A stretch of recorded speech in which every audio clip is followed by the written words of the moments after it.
गुरु भक्ति योग।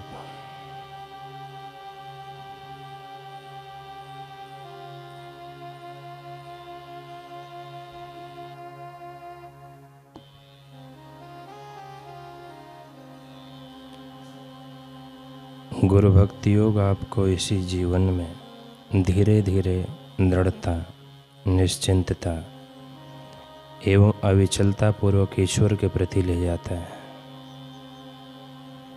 गुरु भक्ति योग जीवन के तमाम दुख दर्दों को निर्मूल करने का मार्ग बताता है।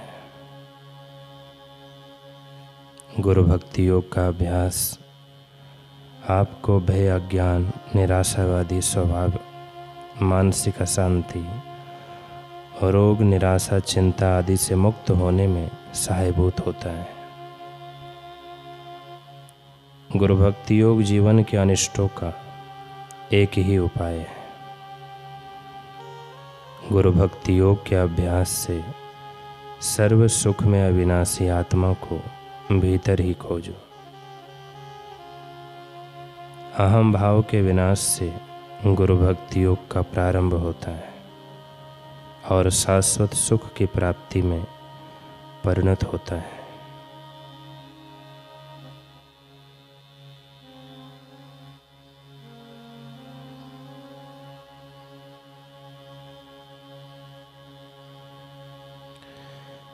एक बार एक कुएं ने नदी से शिकायती स्वर में पूछा, बहन, सागर इतना पक्षपात क्यों करता है? तुम्हारा आलिंगन कर तुम्हें सागर रूप बना लेता है, परंतु मुझे देखो, वर्षों से यहाँ ज्यों का त्यों ही पड़ा हूँ, उतना ही सीमित व संकीर्ण हूँ जितना जन्म के साथ था। सागर मुझे क्यों नहीं अपनाता? मेरे साथ ये अन्याय क्यों? नदी मुस्कुराते हुए बोली, अरे भाई, तुम कितने नादान हो। अपने चारों ओर इतनी मजबूत दीवार खड़ी रखते हो, फिर भी सागर से मिलने की आशा रखते हो। ये कैसा विरोधाभास है। पहले अपने अहम की इस दीवार को तो गिराओ। मेरी तरह दिन रात उसकी ओर बहो तो सही, फिर सागर रूप होने में तुम्हें भी देर न लगेगी।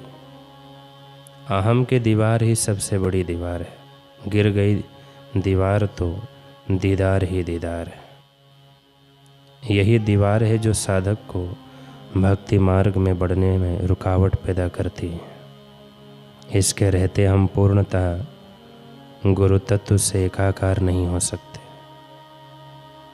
तभी किसी ने कहा है, ये इश्क नहीं आसान, बस इतना समझ लीजिए, एक आग का दरिया है और डूब कर जाना है।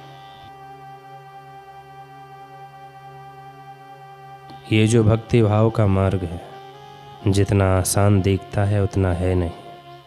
महापुरुष बताते हैं कि यदि प्रभु के प्रेम को जीवन में अपनाना है तो उसकी एक शर्त है,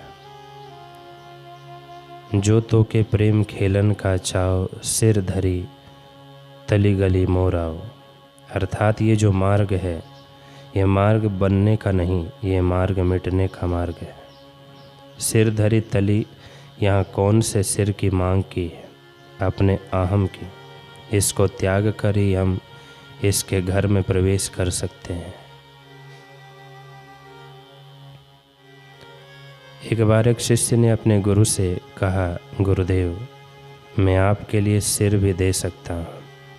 तब गुरुदेव ने मुस्कुराते हुए कहा, एक सिर तो क्या कोई भी दे देगा, परंतु यहाँ तो रोज शीश कटवाना पड़ेगा।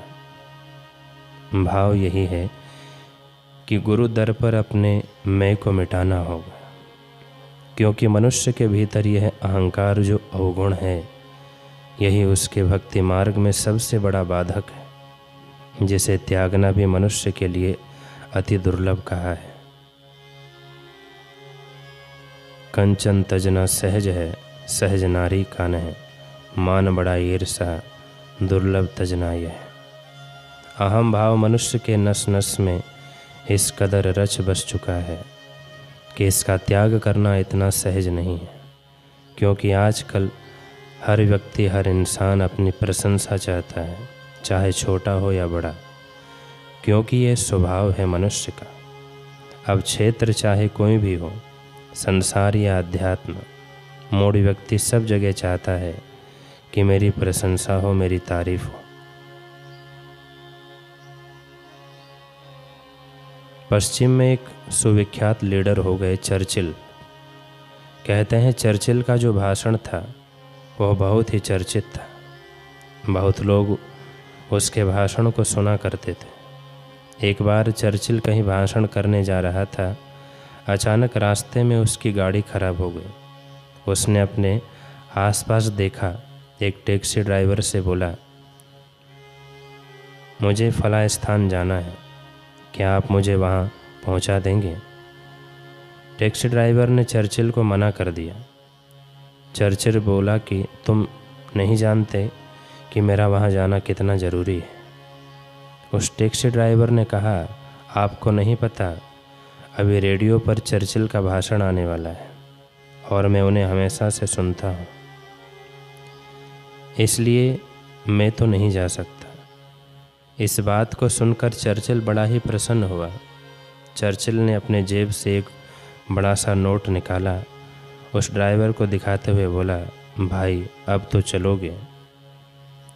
ड्राइवर जाने को राजी हो गया। कुछ देर में जब वो असेंबली हॉल तक पहुँचे तो चर्चिल ने कहा, तुम्हें भाषण नहीं सुनना, अब तो तुम उस जगह पर पहुँच चुके हो। उस ड्राइवर ने चर्चिल के हाथ से नोट लिया और बोला, भाड़ में जाए चर्चिल और उसका भाषण, मुझे जो चाहिए था वह मुझे मिल गया, अब तो मैं चला। चर्चिल लिखता है कि उस दिन असेंबली में भाषण वक्त वह एक शब्द भी ना बोल पाया। प्रशंसा ना मिलने पर हमारे अहंकार को चोट लगती है, व्यक्ति हताश व निराश हो जाता है। इसलिए इस मैं को मिटाना होगा, तभी हम प्रभु से मिल पाएंगे, गुरु तत्व से एकाकार हो पाएंगे।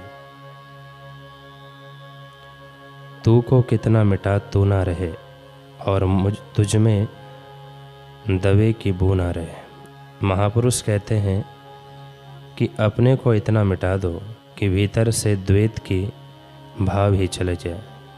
अपने क्षुद्र सत्ता को खोकर ही उस परम सत्ता के साथ एकीकृत हुआ जा सकता है।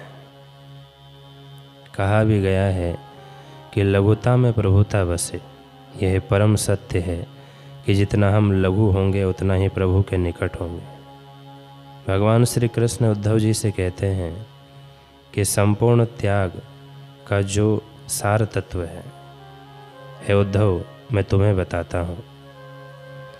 अभिमान सर्वदा त्यागनीय है, सर्वदा त्याज्य है। इसलिए हम अहम भाव को सर्वथा त्याग करें, और यह अहम भाव भीतर उठता भी है तो हम यह अवश्य विचार करें कि हमारे पास जो सद्गुण है, हमें यह गुण देने वाला कौन है? वो परमात्मा, वो सद्गुरु। हमें तो उनके प्रति कृतज्ञ होना चाहिए, ना कि अहंकारी होकर कृतज्ञ।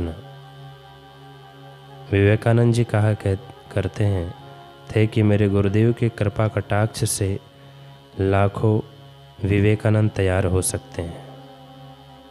सकते थे, लेकिन उन्होंने जानबूझकर ऐसा नहीं किया, क्योंकि वो मुझ दीन पर कृपा करना चाहते थे, मेरा कल्याण करना चाहते थे। किसी ने खूब कहा है कि उसकी नज़र तुझ पर पड़ी, तूने सोचा कुछ काबिलियत है मुझ में। उसकी नज़र तुझ पर पड़ी, तूने सोचा कि कुछ काबिलियत है मुझ में, पर तू ये क्यों भूल गया कि वो तो यतीमों पर ही रहमतें लुटाता है। इसलिए उनकी कृपा है, हमारा कुछ नहीं। हमें तो इन सब के लिए गुरुदेव को धन्यवाद देना चाहिए। हम प्रार्थना करें कि हे प्रभु, हमारे भीतर के अहम भाव का विकार जो है वह मिट जाए, और हमारे भीतर कभी अहम भाव का विकार ना आए।